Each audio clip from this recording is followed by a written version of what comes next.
Hello friends, आज मैं खीर बना रही हूँ क्योंकि मेरी बेबी 6 मंथ्स की हो चुकी है। ऐसे तो उसका अन्नप्राशन हो चुका।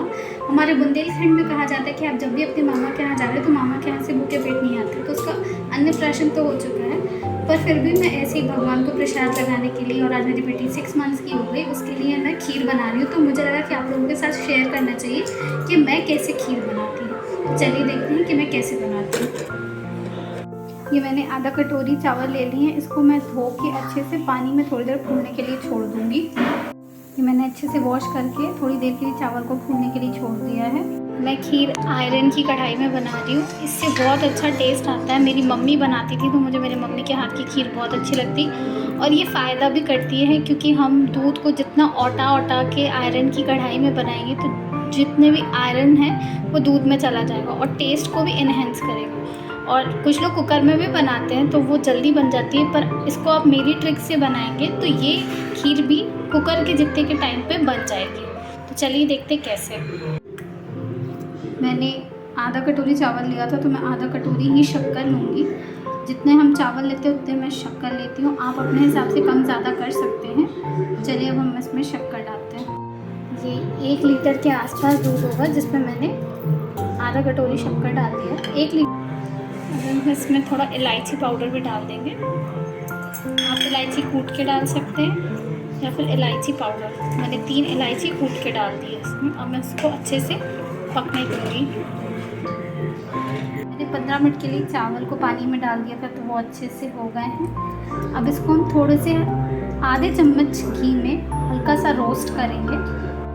ये मैंने आधा चम्मच घी लिया था। अब मैं इसमें ये फूले हुए राइस ऐड करूँगी और उसको थोड़ा सा रेड होने तक सेकूँगी। चलाते रहेंगे कि वो नीचे से लगे ना और अच्छे से पकता रहे तो गाढ़ा हो जाए।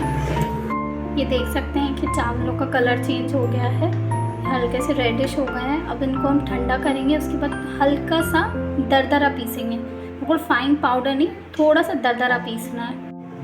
ये आप देख सकते हैं कि मैंने चावल को थोड़ा सा दरदरा पीस लिया है। ये देखिए, इससे हमें पकने में हेल्प होगी कि वो जल्दी पक जाएंगे। मैं इसमें राइस ऐड करूँगी। ये हमने पिसे हुए राइस इसमें ऐड कर लिए हैं।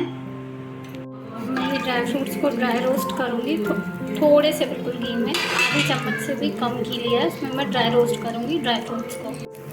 ये ड्राई फ्रूट्स हो चुके हैं। आप अपने पसंद के कोई भी ड्राई फ्रूट्स ले सकते हैं। मैं इसमें काजू, बादाम, पिस्ता, किशमिश ये सब को, ये मैं कैरेमल बना रही हूँ जो मैं खीर में ऐड करूँगी, जो बहुत ही प्यारा कलर देता है और टेस्ट भी बहुत अच्छा आता है उससे।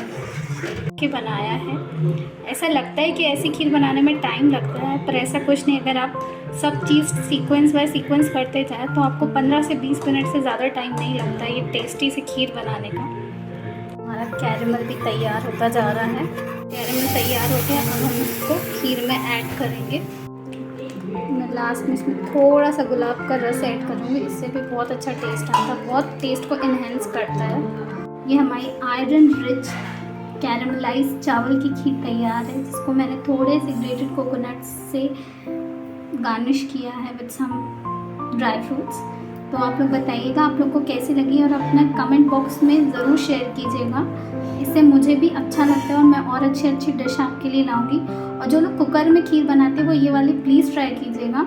आपको पता चलेगा कि इसमें भी ज़्यादा टाइम नहीं लगता, वो बहुत ही टेस्टी बनती है। जब भी कुछ मीठा बनाते हैं तो भगवान जी को सबसे पहले उनको अर्पित करते हैं। तो ये सबसे पहले मैं अपने भगवान जी को अर्पित करूँगी, फिर हम लोग खाएंगे।